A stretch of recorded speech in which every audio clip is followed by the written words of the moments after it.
noches, República Dominicana. Gracias por estar con nosotros, como cada noche. En el día de hoy quisiéramos dar nuestro más sentido pésame a la familia de César Medina, periodista, comunicador, que realmente aportó mucha gente, obviamente, en su carrera. Se enfrentó con él, sin embargo, él siempre mantuvo la gallardía y siempre lo hacía sobre las bases de sus creencias, de lo que él entendía, con las convicciones que tenía. Era un peleador. Así es que nosotros desde aquí lo sentimos mucho y pedimos paz a su resto y conformidad para su familia. En el día de hoy nosotros vamos a tocar algunos temas. Quisiera adelantar que vamos a tocar el tema de la pobreza, vamos a hablar sobre la iglesia, sobre la crisis de la fe que existe, no solo en la República Dominicana, sino en el mundo y por qué. Entre otros temas que nosotros vamos en el día de hoy a tocar con ustedes. Es decir, que en el día de hoy no va a haber deporte porque la abuela de nuestro cronista deportivo, Mario Aquino, falleció hace unas horas. Y él fue su abuela y que también que lo crió. Así es que pasa los restos de la abuela de Mario Aquino, nuestro cronista deportivo. Y fíjense, nosotros en el día de hoy quisiéramos tocar primero el tema de la pobreza, porque mucha gente no entiende cómo es posible que el país haya crecido tanto, haya crecido de manera consecutiva entre un 6 y un 7%, la última década. Y nosotros todavía estemos hablando de pobreza extrema, estemos hablando de limitaciones y vemos con nuestros ojos cómo vive nuestra gente, ¿verdad? Aquellos que viven en vulnerabilidades, cada vez que viene aquí un fenómeno atmosférico, un juidero, un corredero, las calles de la capital se anegan. Y vamos a dar algún tipo de explicación con respecto a eso, porque obviamente la pobreza sube y baja. Mucha gente que es pobre porque se beben todo lo que gana. Hay tigres que chupan fría, que chupan romo, que tienen varias mujeres. O sea, que tienen también, en la vida de ellos son un desastre y nadie se puede tener tantas mujeres, tantos hijos en la calle, beber tanto romo y a la misma vez producir, porque el que bebe mucho obviamente disminuye la producción porque siempre está borracho, ahumado, usualmente enamorado, gente con varias mujeres. Entonces, hay mucha pobreza que no solamente la gente la adquiere por falta de dinero, sino también por un problema de indisciplina y un problema también de falta de valores. Nosotros quisiéramos, habrá en el día de hoy, presentarles algunas imágenes que tenemos aquí en la pantalla, pero queremos hacerlo con algunos datos que tienen que ver, por ejemplo, con la CEPAL, que tiene que ver con el Banco Mundial, datos que tienen que ver, por ejemplo, con el Banco Interamericano de Desarrollo, The Economist, por ejemplo, que es una de las instituciones más creíbles que hay en el mundo. Ellos han analizado nuestra economía y hay que ver si usted está de acuerdo o no. Ahora, usted esté de acuerdo o no con respecto a lo que estoy diciendo, tenemos que decir que esa es la realidad.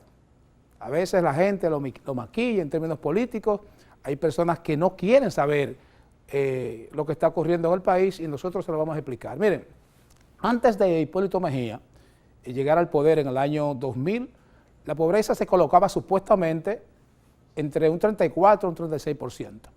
Pero luego de la caída del peso frente al dólar y la quiebra de varios bancos, una buena parte de los dominicanos perdió el poder de compra y la pobreza llegó a casi la mitad de la población. Muchos economistas, por ejemplo, la ubicaron por encima del 50%. Esta se fue reduciendo poco a poco, pero no tan significativamente. En el año 2012, cuando el doctor Leonel Fernández deja el poder, estaba en un 42.8%. En el año 2012 habían increíblemente 3.900.000 personas bajo el umbral de la pobreza. se redujo entonces a 2.600.000 en el año 2017 y la primera meta del gobierno de los objetivos del desarrollo sostenible al año 2030 es precisamente la erradicación de la pobreza, que es un flagelo, un mal creado por el hombre y que se debe combatir, así como se combate la delincuencia y así como se combate también el narcotráfico.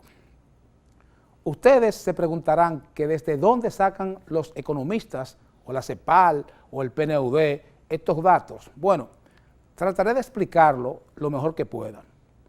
Estos datos responden al concepto de pobreza monetaria, de uso común en términos internacional y definida como la insuficiencia de ingresos en los hogares para consumir una canasta alimentaria aceptada socialmente que permita satisfacer las necesidades mínimas de alimentación que cumpla con las calorías necesarias y el disfrute de otros bienes y servicios básicos, por lo menos, en esas personas. Otro método es el nivel de pobreza extrema o indigencia, donde se establece que los niveles de ingresos alcanzados no les dan para poder ingerir la cantidad de alimentos imprescindibles para la nutrición adecuada de un individuo. Este grupo en el año 2012 representaba el 8% de la población y en el 2017 bajó a un nivel de 3.5%. Se han hecho las siguientes clasificaciones. Por ejemplo, los economistas consideran que una persona pobre es aquella que recibe ingreso per cápita inferior a los 200 pesos por día, o sea, por persona en familia. Han sostenido que los vulnerables son las familias que están entre el pobre y el que va directamente a clase media porque, bueno, se ha conseguido un nuevo empleo, esa persona estudió, se graduó, esa persona tiene otro tipo, otros niveles. Entonces, esa gente deberían ganar, esos vulnerables, entre 4 y 10 dólares por día. Eso es por persona. Yo me sé decir que estas personas ganarían entre 17.500 pesos y 44.000 pesos mensuales. Eso es en términos familiares. Entonces, los economistas han establecido además que la clase media, las familias que ganan entre 10 y 50 dólares por personas, y que en la familia, en la casa, en el hogar, entran entre 44.000 y 220.000 pesos mensual. Ellos tienen otra clasificación, los llamados residual, o el residual, o los residuales.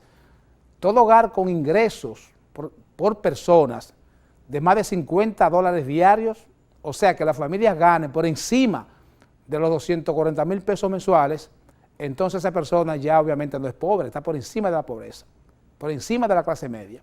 ¿Por qué se dice que en el país hay mucha gente que ha salido de la pobreza? Por los resultados que arrojan los números de la Dirección de Impuestos Internos y los que arroja, por ejemplo, en la Tesorería de la Seguridad Social. Cada vez que alguien comienza a ganar dinero, eso se refleja en lo que tiene que ver con sus impuestos, con sus ingresos, con lo que le da a la Seguridad Social. Entonces, esos números que maneja la Seguridad Social, los números que maneja Impuestos Internos, le dicen al gobierno, al Estado, le dicen a los organismos cuánto dinero entra a esa familia. Entonces, el impacto se debe a que se registraron aumentos muy variados en sectores tan amplios como educación, con importantes aumentos de salarios en salud, las Fuerzas Armadas y la Policía Nacional, y los incrementos en los salarios en el sector privado, además la inversión en alimentación que impacta al sistema escolar dominicano. La construcción de la nueva Barquita, por ejemplo, el nuevo Boca de Cachón, el desplazamiento de los hogares que viven en estado de vulnerabilidad en el Domingo Sabio, profundizan la lucha contra la pobreza. Hay personas que no quieren o que quienes no les interesa que se toque el tema, pero es nuestra responsabilidad hacerlo. Hay muchos retos por delante y se necesita de mucho coraje, vocación de servicio y sobre todo voluntad para cambiar definitivamente el estado de cosas en que nosotros nos encontramos. Entonces, visto de esa forma, nosotros tenemos que decir que la lucha contra la pobreza debe ser una lucha asumida por todos. Hay que asumir por todo el mundo la pobreza, porque un país con ese estado de vulnerabilidad, un país que está creciendo a un ritmo de entre 5.5 y 7% anual, es demasiado. Eso es demasiado. Y el dinero que está entrando a la República Dominicana incluso nos hace un país de clase media, en el que nosotros estamos obligados, tenemos la necesidad de que nos aboquemos, por ejemplo, a luchar en contra de la pobreza, en contra de la corrupción, en contra de la impunidad.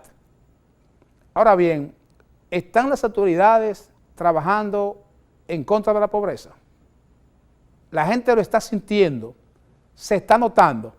Yo pienso que definitivamente hay gente que pudiera no creerlo, pero en realidad está ocurriendo esto. Se está luchando contra la pobreza, se está luchando contra la indigencia, el ritmo en el cual se está haciendo es muy lento. Nosotros somos de los que pensamos, de los que decimos, que la inversión que se hace en este momento, que es alrededor de 1.5 del PIB, hacia el combate a la pobreza, debe ser acelerado. Ahora bien, ¿cuáles acciones está tomando el presidente de la República, Danilo Medina, para que esto ocurra? Yo como clase media, que me considero que soy, mucha gente por ahí pensará que soy rico, otra gente que soy pobre, pero uno es como se sienta, ¿verdad? Yo pienso que sí, que realmente se está luchando, porque cuando usted tiene niños pequeños en este país, que usted sabe que no pueden comer, que no pueden alimentarse, que no se pueden vestir, que no pueden o no tienen una educación, una buena educación asegurada, entonces uno no puede dormir tranquilo. Yo pienso que sí que se está luchando contra la pobreza, porque esa cantidad de recursos que se está manejando para que estos niños puedan alimentarse, entonces definitivamente que sí que se está luchando contra la pobreza. Yo pienso que la lucha contra la pobreza desde el Estado viene expresado en las facilidades que se le da, por ejemplo, a las cooperativas para que puedan, qué sé yo, sembrar, puedan juntarse entre todos y hacer algún tipo de negocio, como el chocolate, como el cacao y otros rubros que se venden ahora en la República Dominicana y que vienen directamente desde el campo. Entonces, cuando se le da facilidad a que una madre soltera pueda dejar un niño o sus niños en una estancia infantil para poder trabajar o educarse, yo pienso que también eso es combate a la pobreza. Entonces, hay una especie de fatalismo con respecto a la forma en que muchos ven el país y como muchos ven el futuro. Yo creo que nosotros tenemos un buen futuro, creo que se está labrando de verdad el futuro, sin embargo creo que se necesitan hombres probos. El presidente de la República se ve prácticamente solo, trabajando 7 días a la semana. Hay algunos que obviamente le siguen el paso, el ritmo, que le acompañan, que ciertamente trabajan junto con él, pero hay otros que pudiéramos decir que están cansados ya en el Estado. Gente que definitivamente ya están cansados, que no tienen ya no tienen nada que dar de sí mismos. Creo que la parte de partidaria, el partidarismo, eso hace mucho daño, y mucha gente incluso cuestiona el hecho de que en el gobierno haya gente que, bueno, que esté ahí solamente porque pertenecen a un partido, porque pertenecen a una parte importante de ese partido o a la cúpula del mismo.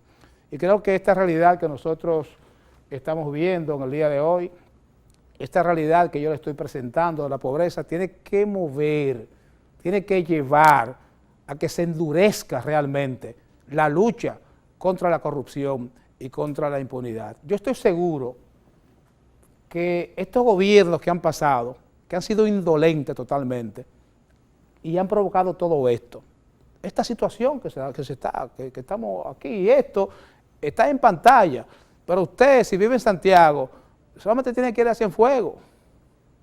Si usted vive en Nagua, tiene que irse solamente a la periferia. Aquí en Santo Domingo, en el distrito, Donde quiera que usted va, a las orillas del río Sama, a ambos lados, eso es pobreza total. Entonces, esta realidad hay que presentarla. Yo creo que la actitud del gobierno o del presidente de la República cuando construyó los teleféricos fue correcta. Que la gente pueda ver lo que hay abajo, que la gente pueda ver cómo vive la gente, las otras personas. Hay muchos aquí que se han enriquecido de manera galopante, que están hoy fuera del poder, pero que quieren volver al Estado, volver a administrar para seguir haciendo daño. Creo que el teleférico desnuda esa pobreza que muchos, señoras y señores, la gente aquí quiere vivir en Naco, quiere vivir en Bellavista, quiere vivir en Piantini, quiere vivir en Serrayé, quiere vivir en El Millón, quiere vivir en Mirador Sur y Mirador Norte, porque ellos no quieren ver pobreza. Ellos van a las plazas, se sientan ahí a charlar, como que viven en un país del primer mundo, porque eso es lo que ellos quieren creer, pero son esos mismos quienes nos han llevado a que tengamos esta realidad. Entonces, cuando se está hablando sobre el combate a la pobreza, o se está hablando sobre supuestos líderes que quieren llegar, pero ¿para hacer qué? ¿Qué es lo que van a hacer? Si casi todos aquellos que quieren llegar ya han pasado por ahí. Ya el pueblo lo conoce, sabe quiénes son. Cuando van a una actividad que ven quiénes les rodean, se dan cuenta que están rodeados por una podredumbre, que el hedor no puede ser más alto de la gente que va a acompañar a personas que quieren llegar al poder, pero que fueron los responsables de que esto esté ocurriendo. Entonces nosotros, como espacio Pensándolo Bien, tenemos la responsabilidad de presentarles a ustedes estas imágenes. Solamente hay que esperar que llueva en esta capital, que llueva en este país, para que usted vea cómo la lluvia desarropa la miseria. De manera inmediata, la lluvia desarropa la miseria. Y esa miseria vive mucha gente que no se sacian con el dinero, que no hay un stop, no hay un párate ahí. Entonces nosotros estamos y tenemos la responsabilidad de decir que por lo menos se está haciendo algo. Miren, cuando una gente que no califica recibe, por ejemplo, un préstamo de 30, 40, 50 mil pesos de banca solidaria y que lo ponen a prueba y la gente emprende cualquier tipo de negocio y empieza a pagar y comienza a ver su nombre en un radar que se llama, le dicen, ¿verdad?, el sistema que hay para chequearlo a usted, el CICLA. La gente se siente contento cuando ve que su récord o su score, como le dicen ellos, está alto, que pueden ir a una institución de intermediación financiera a solicitar otro préstamo, porque ellos entienden de que cumplieron y cumplen. Entonces, hay que tratar de enfatizar el combate a la pobreza, tratar de enfatizar el combate a la corrupción, tratar de enfatizar el combate en contra de la impunidad y de gente que pasa por el poder y se pasea exhibiendo todo lo robado. Entonces nosotros hemos tenido aquí todas estas imágenes para que ustedes las vean en el día de hoy. Vamos a una pausa y regresamos.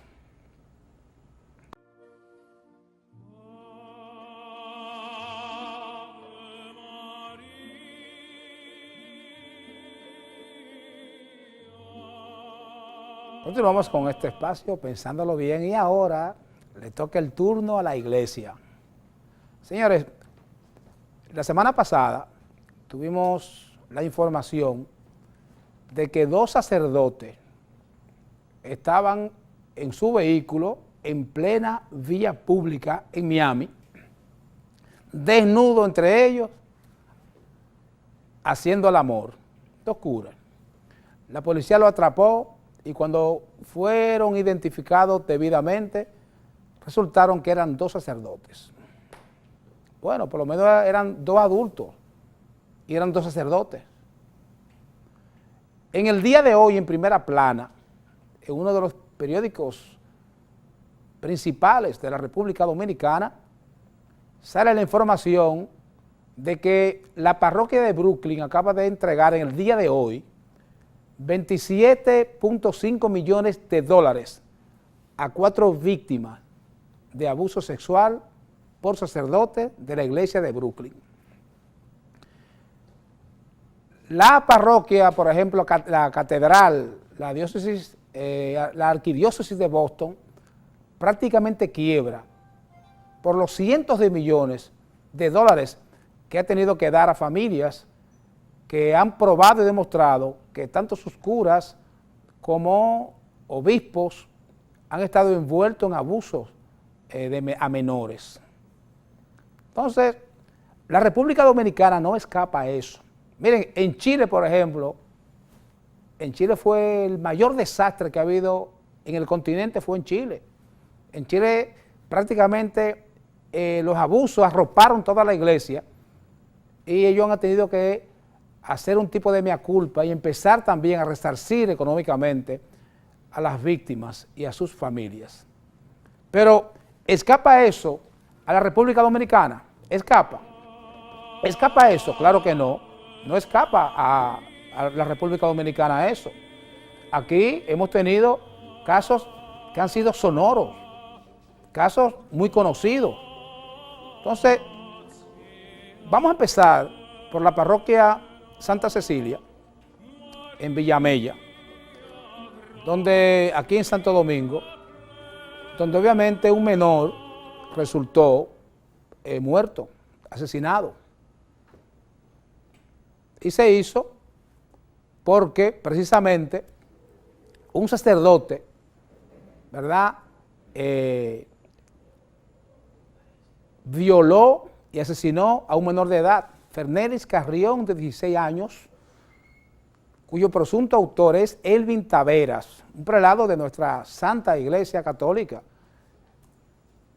Es bueno recordarle al pueblo dominicano otros hechos que han llevado lágrimas y dolor al seno de hogares que, basado en la fe en nuestro Señor y Salvador, asistan a los templos a buscar paz, a fortalecer su espíritu con la esperanza de alcanzar la gloria divina, y en el interín ponen a sus hijos a merced de personas que, escudados en la sotana, la estola y la santa palabra, abusan de la confianza depositada en ellos, y en vez de ser guía y ejemplo a seguir, se convierten en demonios salidos de las profundidades del infierno.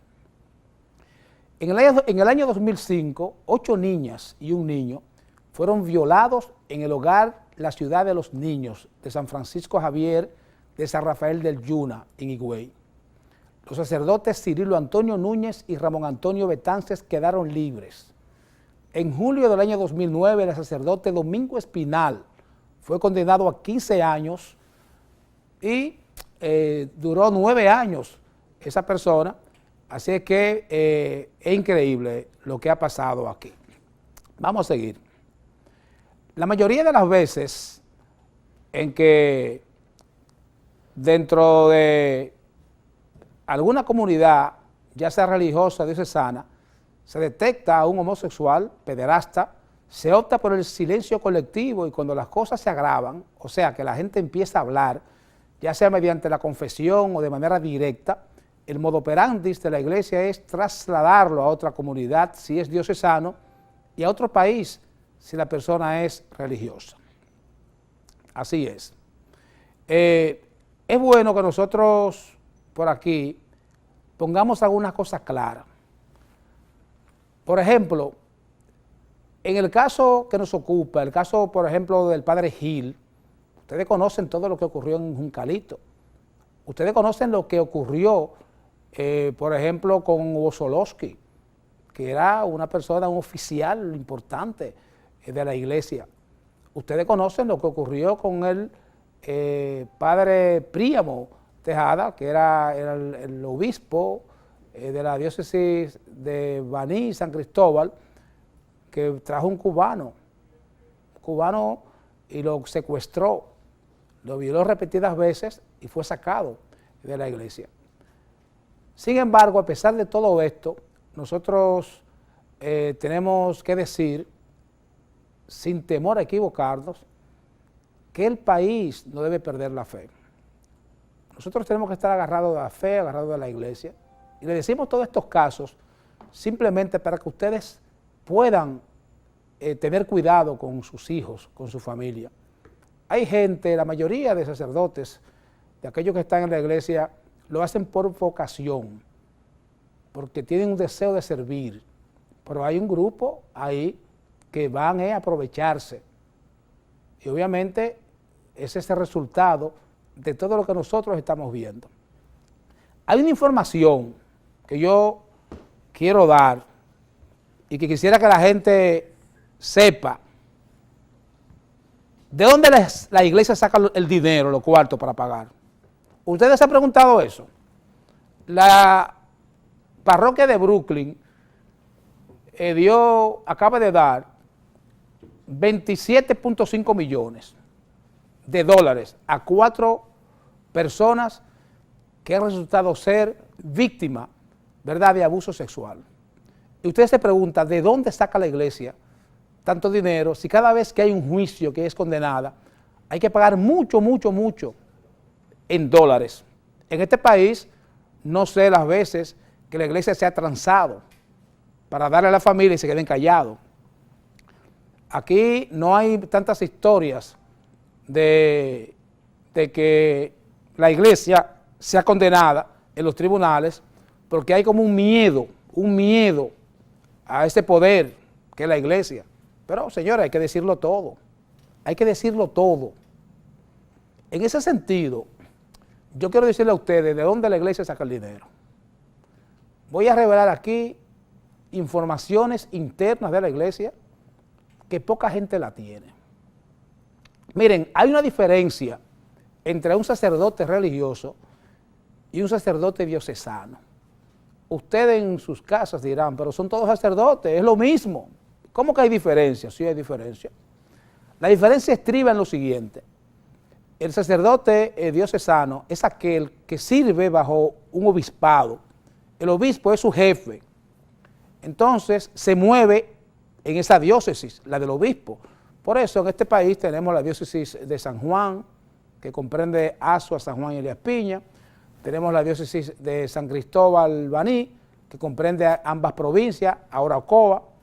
Tenemos la arquidiócesis de Santo Domingo, y así sucesivamente. Tenemos la diócesis de Barahona, la de Nagua, y así. Cada región tiene su obispo, que es el que manda ahí en esa tierra, en la Iglesia Católica. Y todos los sacerdotes que están bajo su jurisdicción, que van a la parroquia, que sirven como sacerdotes, tienen dos votos. El voto de obediencia y el voto de castidad. Sin embargo, existe el otro tipo de sacerdote, que es el religioso. Esos son los jesuitas, que son uno de los mejores que hay en el mundo. Están los diocesanos, están los pasionistas, están los redentoristas, están los franciscanos, están los pasionistas. Bueno, hay miles, cientos de congregaciones en el mundo. Estas congregaciones tienen 3 votos: el de pobreza, el de castidad y el de obediencia. Entonces, esos sacerdotes religiosos se les está prohibido tener una cuenta bancaria. Esos sacerdotes se les está prohibido, por ejemplo, tener bienes materiales a su nombre, y todo lo que tienen es en comunidad. Ellos realmente tienen un voto de pobreza. Ahora bien, el obispo, el arzobispo, el cardenal y todos los sacerdotes que están con ellos, ninguno tienen voto de pobreza, ninguno tienen voto de pobreza. Entonces, esa gente puede ir a un banco, sacar una cuenta y empezar a poner dinero todos los domingos de la ofrenda en su cuenta. Y por eso la iglesia se cuida de eso, y hay lo que se llama un consejo parroquial, donde los feligreses ahí se juntan para tener un control de las finanzas de esa parroquia, etcétera. Sin embargo, hay muchas cosas que no pasan por el consejo parroquial, y hay muchos bienes, terrenos, que el Estado le dona y que personas de buen corazón les donan a la iglesia para que construyan templos, para que construyan canchas, para que, bueno, un sinnúmero de cosas. Voy a poner un ejemplo, por decir así, de la última venta conocida que hizo la iglesia en la República Dominicana, donde se construyó, y donde está en este momento, Caribbean Cinema, ahí en la José Núñez de Cáceres, esquina Rómulo Betancourt, ahí, eso se llama el Downtown Center. Ese terreno pertenecía al seminario Santo Tomás de Aquino, que está ahí mismo, a continuación, en la esquina de la Sarasota con José Núñez de Cáceres. Entonces, al lado de esta construcción gigantesca está el episcopado, la oficina del episcopado, mucho terreno. Bueno, eso lo vendieron ellos en 45 millones de dólares. Vendió la arquidiócesis de Santo Domingo esos terrenos. ¿Dónde está ese dinero? ¿Dónde están esos 45 millones de dólares que vendió la iglesia, que recibió la iglesia de manos de Caribbean Cinema y de los ejecutivos propietarios de Downtown Center? Entonces le digo todo esto porque donde quiera se cuecen habas y a veces los pueblos con su creencia en la fe se desprenden de cosas que bien pudieran servir para hacer otras cosas y que desafortunadamente la gente prefiere mejor darlo a la iglesia y no compartirlo con el vecino, con el amigo, con el club donde pertenecen, dárselo quizás a una fundación que haga X tipo de bien, de servicio hacia la población. Entonces todo esto, señoras y señores, va en detrimento de la gente. Entonces vaya a la iglesia, fortalezca su fe, recuerde que Dios está ahí y que usted es una criatura de Dios. Somos creados, únicos, especiales e irrepetibles. No hay nadie como nosotros. Y nadie puede decir que es más puro que el otro. Eso solamente lo sabe la conciencia, su conciencia y su creador. Pero no se deje engañar, señoras y señores, de tanta situación que ocurren en las diferentes iglesias. Así como las cosas ocurren en la iglesia, ocurren en otras, también protestantes. Ahora, no es todo el mundo que tiene la real vocación de apartarse de su familia, de servirle a Dios y nunca jamás, en el caso del hombre, estar con una mujer. Eso es difícil, ¿verdad?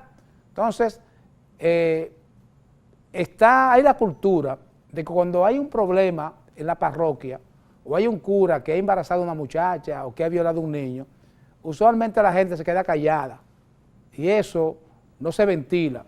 Y cuando la iglesia ve o la parroquia que eso pudiera salir a la luz pública, lo que hacen es que trasladan a ese sacerdote, si es diocesano, a otro pueblo. A veces lo mandan a hacer un curso fuera del país, pagado por la misma parroquia, pero lo que están haciendo es trasladando el problema a otro lado. O sea, esa gente debe ser sometida. Por eso hay aquí, en lo que ocurrió, por ejemplo, con el padre Gil y Bosolowski, eso tuvo consecuencias porque la República Dominicana le dio a ellos un seguimiento. Y el procurador del momento, que era Francisco Domínguez Brito, fue muy tácito en eso. Fue muy preciso, fue muy responsable, muy serio. Y se logró por fin que se condenaran. Pero en los otros casos que conocemos, no se ha hecho nada o se ha hecho poco. Entonces, yo no creo que los fondos que los feligreses dan a la iglesia, no importa la cantidad, sea para que defiendan pederastas y para que defiendan violadores. Esos fondos son para fortalecer la fe, para que la iglesia se fortalezca y crezca como debe ser. Pero desafortunadamente hay muchos charlatanes, hay muchos sinvergüenzos en esta parroquia y es lo que desafortunadamente hoy ha llevado a que la Iglesia Católica esté hoy por hoy en entredicho. Yo me considero católico, tengo fe y creo que hay que fortalecer esa fe, pero ojo pelado con respecto a los curas, que no se acerquen mucho a los muchachitos, especialmente, porque hay un gran porcentaje de homosexualidad de manera interna. Vamos a una pausa y regresamos ya con el final de su espacio Pensándolo Bien.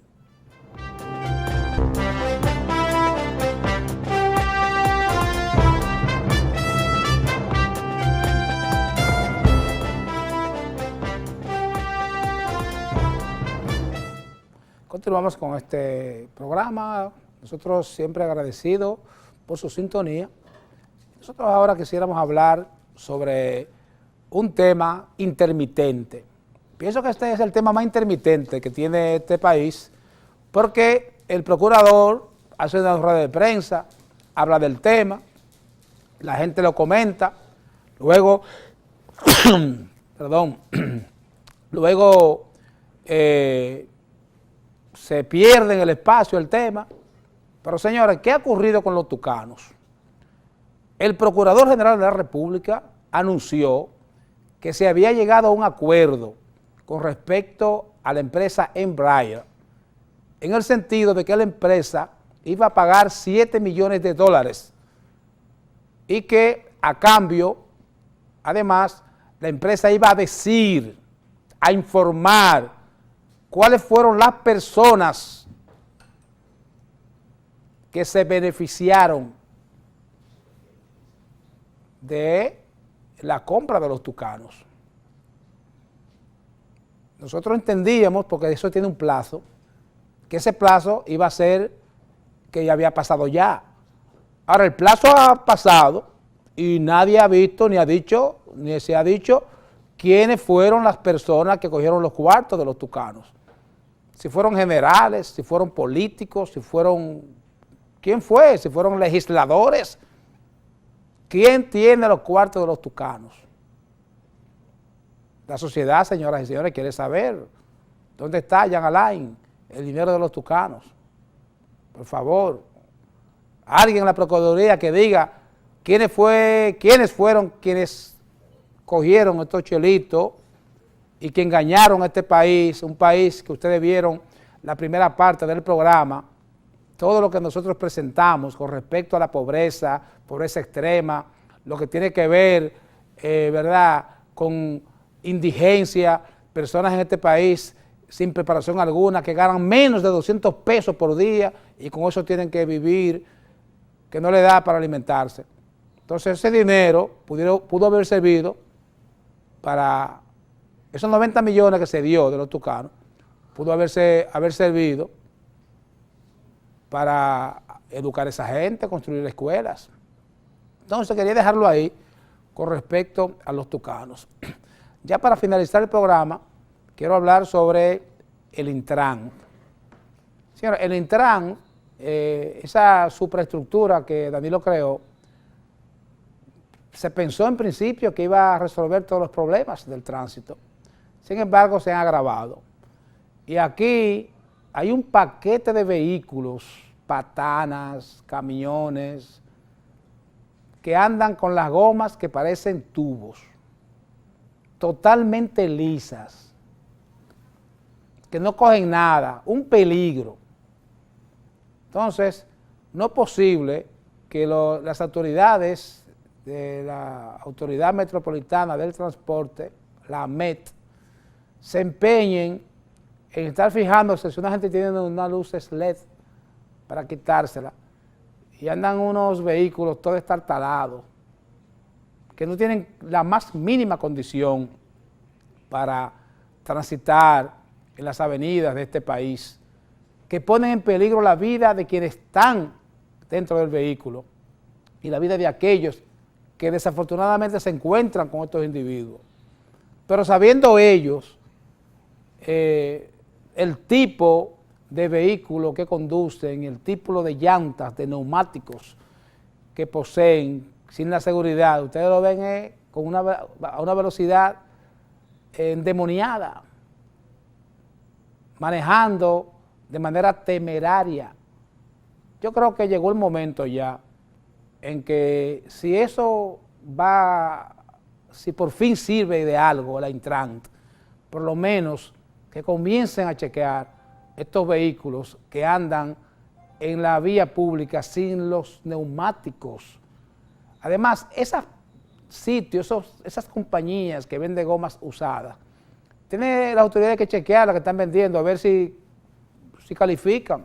Si no califican, incáutenla.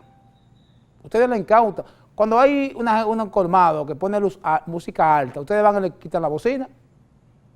Y eso no está matando a nadie, ¿eh? Eso es por molestar. Más todavía deben los esfuerzos de las autoridades irse a las empresas que venden neumáticos y chequear si esos neumáticos usados están en condiciones de venta. Cuando hagan así, que hagan una redada, que comiencen a sacar las que no califican, entonces este país va a cambiar. Mientras tanto, no va a ser así.